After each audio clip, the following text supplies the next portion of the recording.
안녕하세요. 정신 나간 신우 때문에 이혼한 30대 여성입니다. 사실 신우가 아무리 제정신이 아닌 것 같아도 남편만 똑바로 방패 노릇을 해주었다면 이혼까지 가지는 않았겠죠. 하지만 남편이 재구실을 못하니 시쳇말로 피보는 건 저더라고요. 그래서 이혼하게 되었네요. 남편하고는 지인의 소개로 만났는데 깔끔하고 단정한 첫인상이 마음에 들었어요. 그리고 첫 만남임에도 불구하고 대화거리라던가 갈만한 장소들을 여러 가지 변수를 고려해 짜온 것이 인상적이었죠. 제가 구두를 신고 올지 운동화를 신고 올지 몰라서 각각 코스를 짜왔다는데 뭔가 저를 되게 위해주는 느낌이라 좀 감동적이기도 하고 고맙기도 했고요. 아무튼 그렇게 첫 만남부터 좋은 인상을 받았기에 애프터가 들어왔을 때도 거절하지 않았고 이후로 몇 번의 만남을 더 갖다가 진지하게 연애를 시작했어요. 그리고 연애한 지 2년 만에 남편에게 프로포즈를 받고 정식으로 부부의 연을 맺었습니다. 남편은 일남일녀 중 차남이지만 위로 있는 신우하고는 나이 차이가 꽤 나요. 듣기로는 어머님 아버님은 신우 하나만 낳아서 잘 기르자였고 그래서 아버님이 묶는 수술이라고 하죠. 그 수술까지 받으셨는데 10년 만에 어머님이 임신을 하셨다나요. 그리고 어쨌든 계획에는 없었지만 그렇다고 생긴 아이를 어떻게 지우냐 하여 결국 어머님 나이 40에 출산을 하게 되셨는데 그게 바로 저희 남편이었습니다. 그래서 그런가 신우가 남편을 어지간히 애다루듯 했고 남편보다 어린 저에게는 어휴 말해 뭐하겠어요. 매사 정말이지. 사사건건 간섭하고 참견하고 환장하겠더라고요.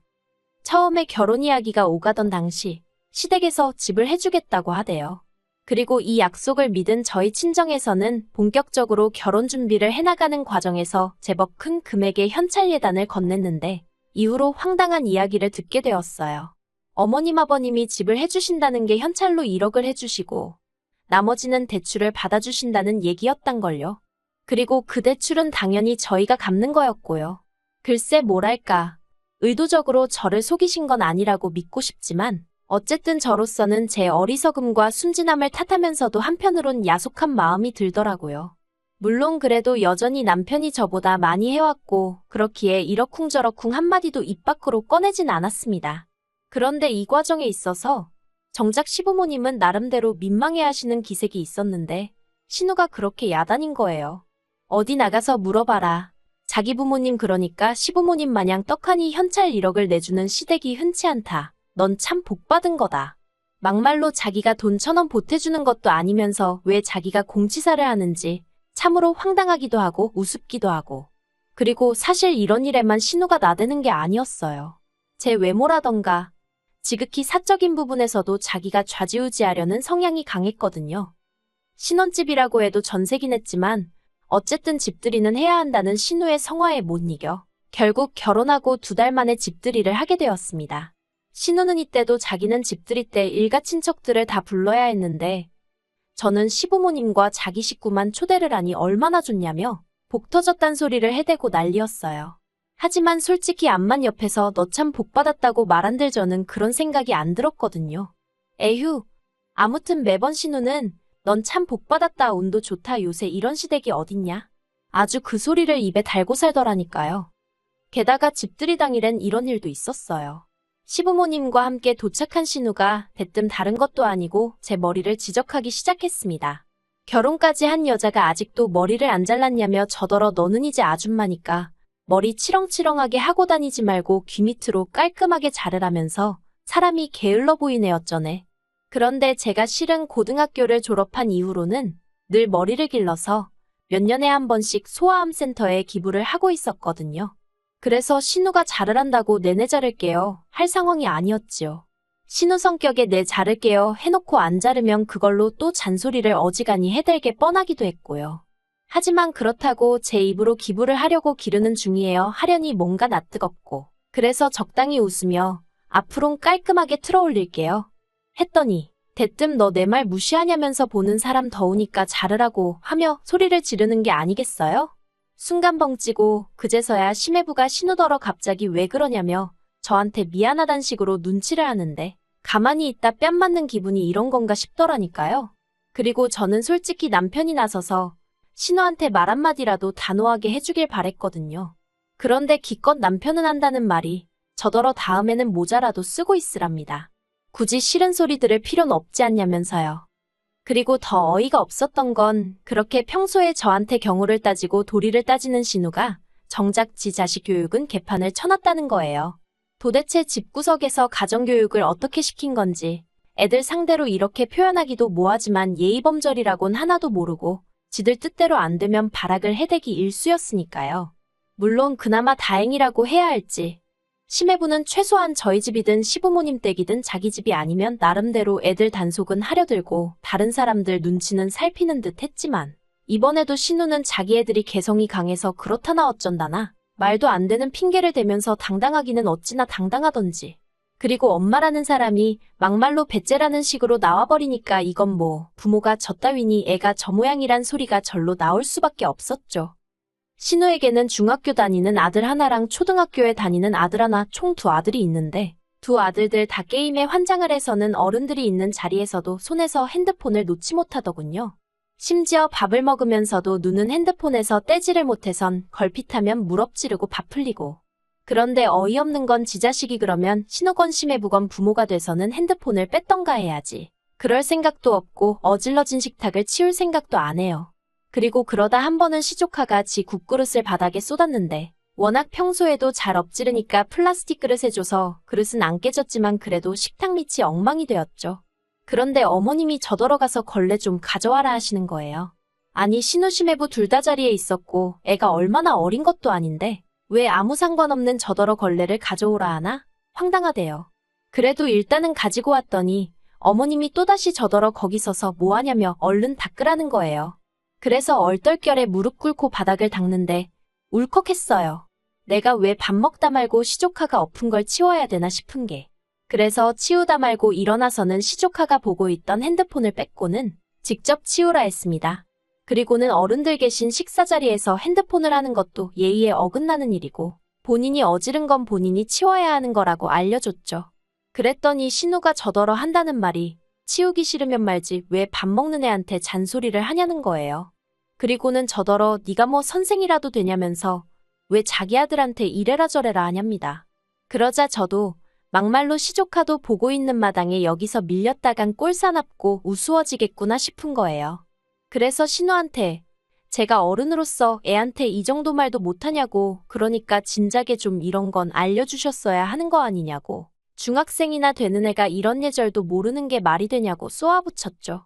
그랬더니 신우가 당장이라도 저를 한 대 칠 기세로 너 지금 뭐라고 했냐고 소리를 지르는데 그제서야 심해부가 처남댁이 틀린 소리 한 것도 아닌데 뭘 그러냐며 신우를 말렸고 뭐 그렇게 대충 분위기가 수습이 되긴 했습니다만 그때도 저희 남편은 침묵만을 지키고 있었기에 참으로 한심하대요. 하지만 이런 일들이 반복되었음에도 불구하고 가족 모임 자체를 중요시하는 아버님 때문에 신우네랑은 어쩔 수 없이 1년에 몇 번이고 마주칠 수밖에 없었습니다. 그리고 그럴 때마다 저는 정말 돌을 닦는 심정으로 신우네 식구들을 상대하곤 했죠.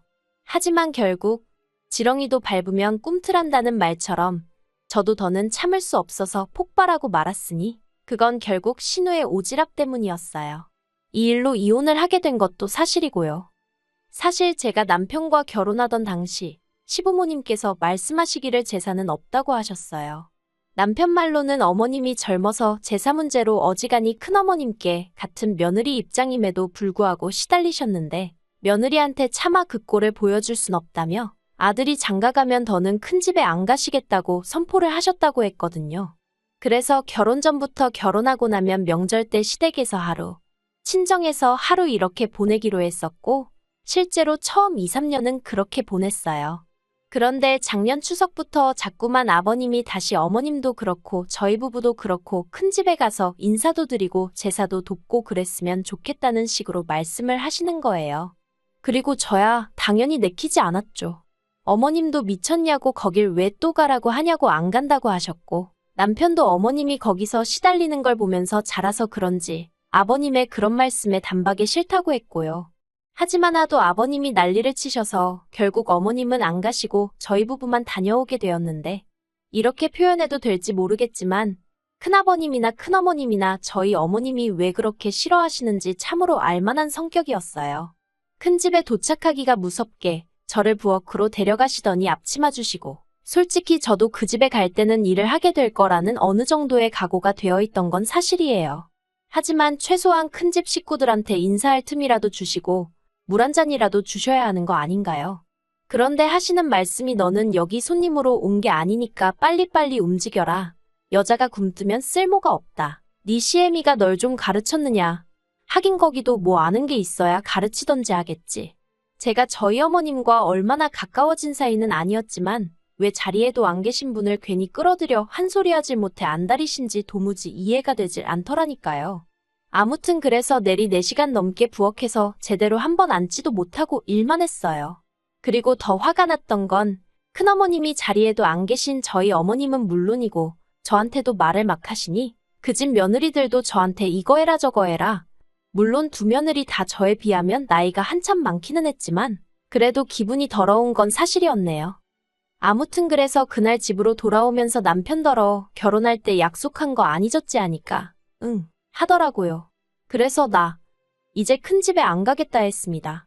연휴끝물에나 친정에 가게 되는 것도 싫고 시댁 가서 신우한테 시달리면 됐지 큰 집까지 가서 하녀 노릇도 해야 하냐고 그렇게는 못한다고 결혼 전에 약속한 대로 하자고 했죠. 그랬더니 남편도 너는 가타부타 말은 안 하고 알겠다고 하대요. 그리고 실제로 지난 설에는 큰 집에 가라는 아버님의 말씀에 싫다하고 친정에 갔어요.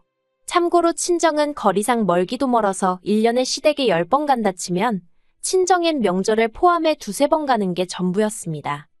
아무튼 저희가 큰 집에 안 갔더니 아버님은 큰 집에 당신 체면이 안 선다고 죽어도 가기 싫다고 눈물까지 보이시는 어머님을 저희를 대신하여 기어이 끌고 가셨던 모양입니다. 그리고 그렇게 가신 어머님은 큰어머님의 며느리들하고 같이 제사 준비를 하셨다대요. 뿐만 아니라 그 와중에 큰어머님이 당신 아들들이 갈비를 좋아한다며 그걸 저희 어머님한테 하라고 시켜서 뜬금없이 갈비까지 사다가 재워놓고 오셨다는데 그러니 결국 그 화가 전부 다 아버님한테 향하는 건 어찌 보면 당연한 일이었고 그래서 두 분이 이혼한 해만에 소리까지 나왔었거든요. 그런데 지난 어머님 생신 때 가족 모임에서 만난 신우가 다가올 추석은 어떻게 할 거냐며 이런저런 얘기를 하다가 갑자기 지난 설날에 있었던 일이 특히나 저 때문이란 식으로 얘기를 하대요. 신우가 한다는 말이 제가 착한 남편을 꼬셔서 큰 집에 안 가고 친정에 가는 바람에 어머님이 큰 집에 가게 된 거 아니냐며 저희만 고분고분 큰 집에 갔다 왔으면 그럴 일이 있었겠냐고요. 어이가 없어서 신우더러 그렇게 어머님이 큰어머님한테 당하는 동안 도대체 아버님도 그렇고 자식들은 다 뭐하고 있었냐고 물었어요. 특히 신우더러 그렇게 어머님이 안타까우면 같이 가서 좀 도와주시지. 형님은 왜 큰 집에 안 가냐고 그랬죠. 그랬더니 자기는 자기 시댁에 가지 않냐고 그러길래 아니 그러면 미리 어머님이 하실 음식이라도 같이 해드리던가. 그리고 저라면 진작에 큰어머님한테 한마디 했을 거라고 그랬네요. 그리고는 아버님한테도 그렇게 와이프가 고생을 하는데 그걸 이날이 때까지 지켜보고만 계신 것도 부족해 이제 며느리까지 그렇게 만드실 생각이시냐고 물었죠. 그리고 사실 남편도 할 말이 뭐가 있어요? 자기도 자식인데 자기 어머니가 그렇게 고생한다 싶으면 아무리 상대가 어른이어도 어머님 편 좀 들어드렸어야지. 아무튼 그러면서 제가 앞으로는 어머님이 일하시는 게 싫으시면 형님이 가서 미리 하고 오세요 그랬습니다. 남편한테도 아니면 당신이라도 좀 가서 어머님 옆에서 도와드리라고. 나는 생판남이니까 얘기할 것도 없다면서요. 그랬더니 이제 신우가 난리가 났죠. 며느리가 돼서는 자기 아버지가 그러니까 아버님이 큰 집에 가자 하면 가면 되는 거지 뭐가 그렇게 말이 많냐면서 돌아오는 추석에는 무조건 가라 나왔저라나. 그리고 저는 저대로 그런 신우의 태도가 너무 불쾌하고 화가 나서 신우더러 그쪽이나 똑바로 하고 살라고 나는 알아서 잘하니까 신경 끄라고 해버렸고요. 그리고는 자리를 박차고 일어나는데 그때 신우가 달려들어서는 제 멱살을 잡더니 너 지금 나한테 그쪽이라고 그랬냐면서 가만두네 안 두네 난리가 났네요. 그런데 저도 결혼 전에 몇 년 동안 취미로 유도며 주짓수며 여러 가지를 배웠거든요. 그래서 저도 모르게 그만 제 멱살을 잡고 있던 신우를 비틀어 뒤로 넘겨뜨렸어요. 그랬더니 시부모님이 저더러 미쳤냐고 어디 신우를 잡아뜨리냐면서 순식간에 집안이 아수라장이 되었습니다. 아니 신우가 제 멱살 잡을 땐 가만히 계시던 분들이 참 너무한다 싶대요. 그래서 그냥 엎어져서 울고 있는 신우랑 그 신우 달래면서 저한테 욕을 해대는 시부모님들을 뒤로하고 먼저 시댁 현관문을 나섰습니다. 그랬더니 제 뒤통수에다 대고 아버님께서 너 같은 며느리 다시는 꼴도 보기 싫다면서 2번 다시 이 집 구석에 오지 말라더군요. 그래서 내내 올해도 안 와요 하고 나왔죠. 혼자 운전하면서 집에 오는데 뭔가 후련하면서도 눈물이 났어요. 이유가 뭘까 생각을 해보니 또 아무 액션도 취하지 않고 어정쩡하게 서서 저만 바라보고 있던 남편 때문이란 걸 깨닫게 되었죠. 다정하고 상냥해서 이 사람하고는 평생 다툴 일 없이 오손도손 알콩달콩 살겠구나 싶었는데 생각해보니까 저한테만 그런 게 아니다 보니 남자가 돼서는 뭐 하나 제대로 결단을 내려주는 법이 없단 걸 느꼈고 더는 이런 인간하고는 못 살겠구나를 깨달았네요. 그래서 결국 남편더러 이혼하자 했고 이번에도 남편은 아무것도 하지 않았어요. 그저 미안하다 알겠다 그 말만 할 뿐이었죠. 그런데 황당하게도 이혼 서류 접수하고 그 이야기가 신우 귀에도 들어갔는지 신우에게 연락이 왔습니다. 그리고 신우가 한다는 말이 제가 자기에게 한 모든 걸 용서할 테니 자기는 저에게 바라는 게 없다며 그저 어머님 아버님에게 상냥한 며느리가 되어줬으면 한다고. 그러니 이혼은 하지 말고 내 동생이랑 잘 살아봐. 솔직히 올케한테 내 동생 정도면 분에 넘치고 올케 진짜 복 받은 거라니까 라는 헛소리를 또 하대요. 미친. 복 같은 소리 한다고 제대로 똥 밟은 기분이라고 했습니다.